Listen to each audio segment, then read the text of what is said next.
Hey, good morning. Yes, it is. It's Tuesday, July 14th of 2026. So I thought today we'd talk about compression and why do we always start with compression? But before we get to that, Ken, you were asking if you could buy my videos. Why would you want to buy a cow when you could milk it for free? Take what you want, leave the rest, enjoy it. I'll be thrilled, okay? Appreciate everybody's input. Like the vented fuel cap. That's another great one uh, for the fuel system because I've seen that happen numerous times. And that's why I say I'm really counting on you guys too that have shops or are mechanics.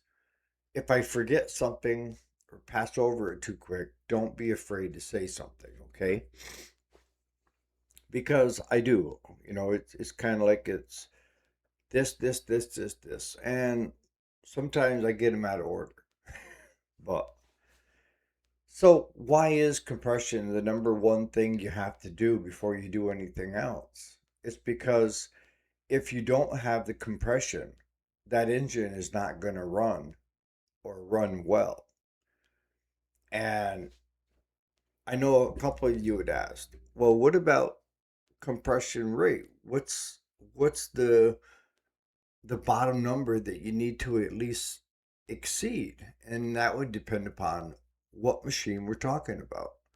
If we're talking about an older two stroke or four stroke, and I'm saying older, 15 plus years ago, they were all optimum was 120 or better. 100 they would run, but 120 or better was where we wanted to see them, okay?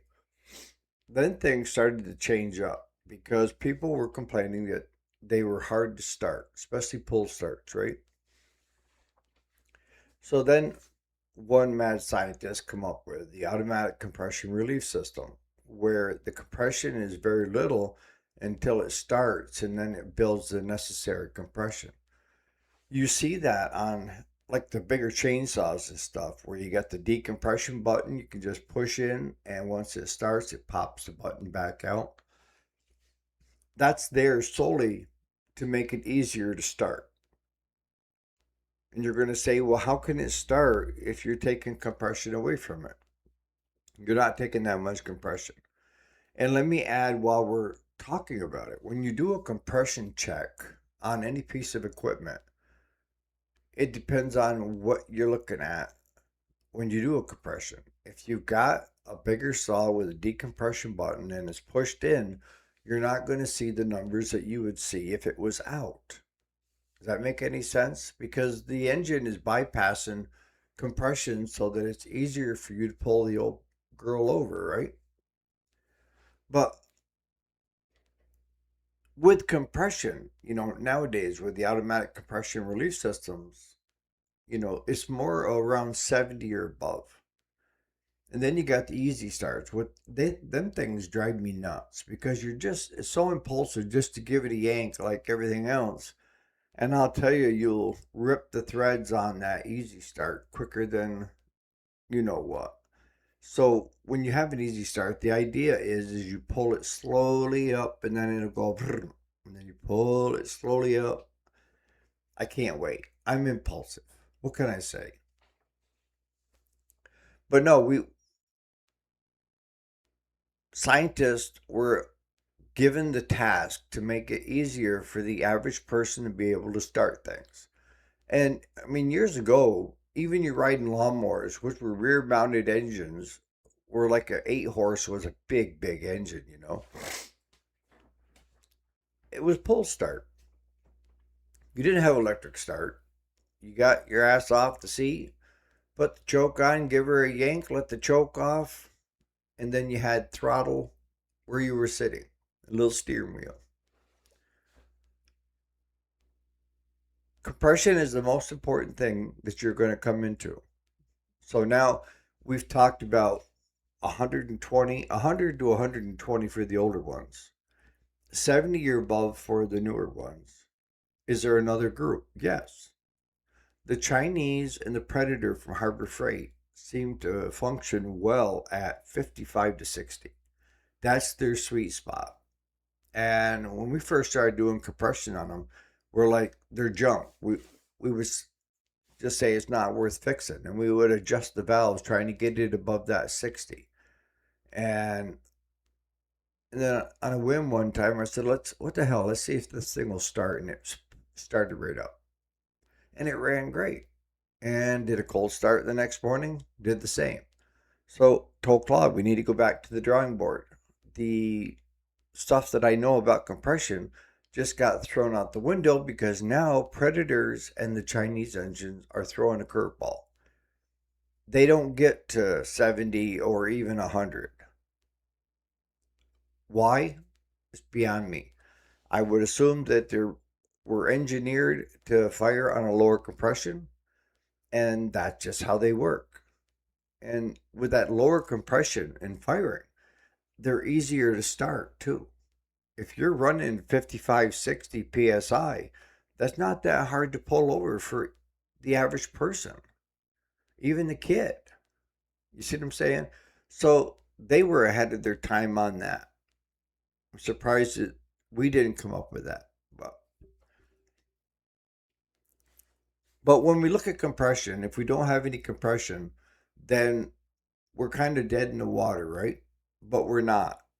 I've just shown you three different values of compression, of where one is high, one is middle, and one is low, and they all work.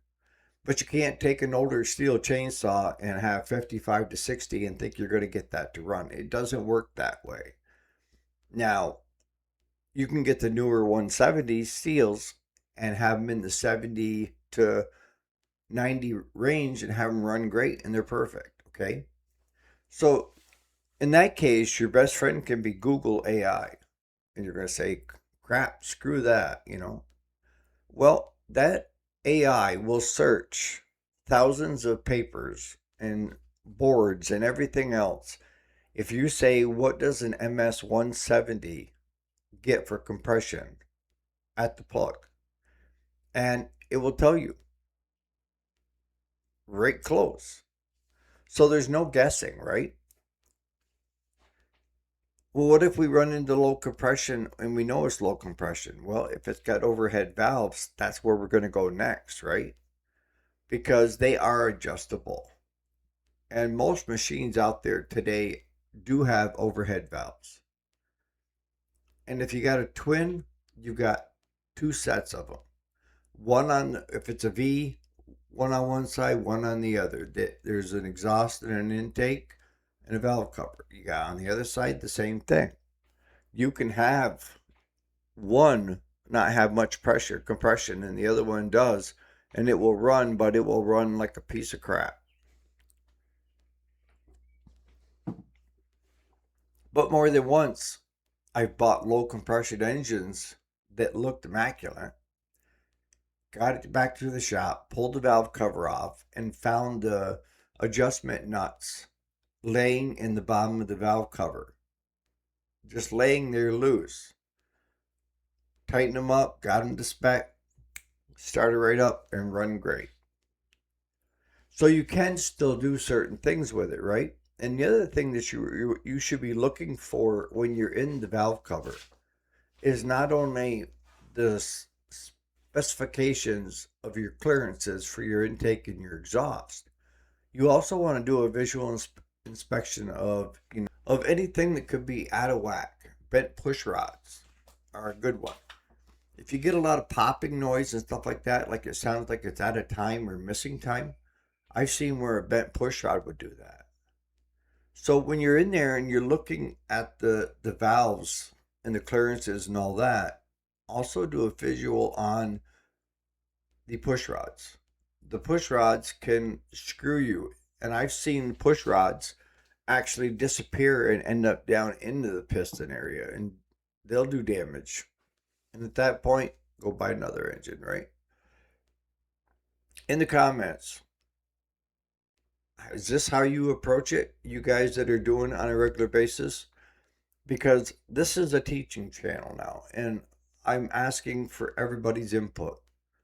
I don't know everything, and I'm be the first one to tell you I don't know everything.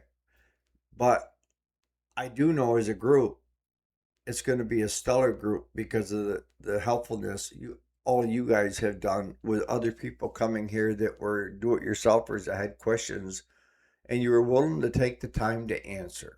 That's the biggest thing I see with this channel. Everybody is willing to share information. Information is wealth, and wealth here is free and will always be free. If you haven't subscribed, liked, or rang the bell, that would be really great. It would help me out immensely. And comment on the way out. This is what I read, every comment, and I try to answer every comment myself. And a lot of times, you other guys that are here that are a lot better mechanic than I'll ever be are answering questions before I can get to it. And that I greatly appreciate it, because the way I look at it is, if I want to raise myself up, the only way to raise myself up is to raise everybody up at the same time. Does that sound reasonable? So let's compare it. We'll go back and why it's so important to, you know, our bodies. If you had a bunch of doctors and they found that you had cancer, okay? Prostate cancer, we'll use that, okay? And that you needed to have some surgery done to your leg and a couple other things, right? Compression is like your heart.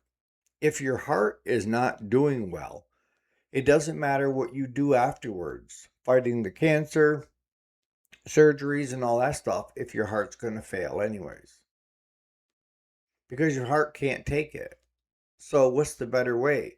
We need to come to the heart first and get that heart healthy the best we can. And then we'll worry about the cancer and the surgeries afterwards, because if we can't get the heart healthy, everything that we've done before that is for naught. And that's why I try to stress so much with you guys that if you don't have the enough compression, nothing that you do afterwards is going to make it any better other than adjusting the valves. Is it still feasible to rebuild? Yes, but not by a shop. Let me put it that way. If you have a shop rebuild from the ground up, it's cheaper just to go buy a new. Unless the guy's only getting like $12, $15 an hour, which is unheard of. I mean, does that make sense? I try to use analogies with our body and with the motors and all that because they're so very similar. And if you don't have the compression, you don't have enough compression for the fuel air to ignite when the spark plug goes off, to push that piston down. It'll do a blow by the rings, and you're going to lose compression, and it's not going to run right if you can even get it started. That's why a lot of times if you hit it with carb cleaner or starting fluid, you can get it to fire up and then shut it off and then get it to fire up again when it's warm, because everything is kind of seated. But if you let it sit till the following morning and you find that you're cranking your tail off, and the only way you can get it started again is with carburetor cleaner or starting fluid, that will give me a clear indication that your rings are giving you issues or your valves. So on that note, you guys have a great day, and we'll catch you here bright and early tomorrow morning. Give me some video ideas of you guys that are just, do-it-yourselfers or newbies, of what you'd like to know more about. And I'll spend the time doing it and be gratefully appreciated that you stay with us. Enjoy.